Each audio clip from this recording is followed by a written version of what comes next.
One nation one election bill મુદ્દે રાજકીય ગરમાવું છે। ગાંધીનગરમાં યોજાયેલી જીપીસીની બેઠક વચ્ચે શાબ્દિક પ્રહાર થયા। કોંગ્રેસના પ્રદેશ પ્રમુખ અમિત ચાવડાએ બિલનો વિરોધ કર્યો છે। બિલ પાછળનો છુપો એજન્ડા સત્તાનું કેન્દ્રીકરણ છે। બાબા સાહેબે કહ્યું હતું કે 5 વર્ષની સરકાર ચૂંટવા માટે મત આપો। બિલ મુજબ જો રાજ્ય સરકારે ભંગ થાય તો ફરી ચૂંટણી ન થાય। જો ફરી ચૂંટણી થશે તો પણ બાકી બચેલા સમય માટે થશે। એક સાથે દેશભરમાં ચૂંટણી કરવા પાછળ અધધ ખર્ચ થશે। પ્રદેશ ભાજપના મુખ્ય પ્રવક્તા ડોક્ટર અનિલ પટેલે નિવેદન આપ્યું કે પૂર્વ રાષ્ટ્રપતિ રામનાથ કોવિંદની કમિટીએ અભ્યાસ કર્યો છે। ખર્ચ સાથે લાંબા ગાળાની સ્ટેબિલિટી સહિતના મુદ્દા પર વિચાર છે।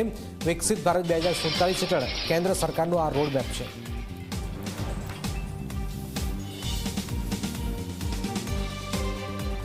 એના ઉદ્દેશ બતાવ્યા છે કે વન નેશન વન ઇલેક્શન એટલા માટે કારણ કે ખર્ચામાં કમી થાય, એટલા માટે કે મશીનરી ઓછી રોકાય, પણ જે જમીનની હકીકત જોઈએ છે તો દરેક રાજ્યોના સેન્ટ્રલ ગવર્મેન્ટના બજેટના 1% પણ ઓછી રકમ આ ચૂંટણીઓની વ્યવસ્થામાં ખર્ચ થાય છે।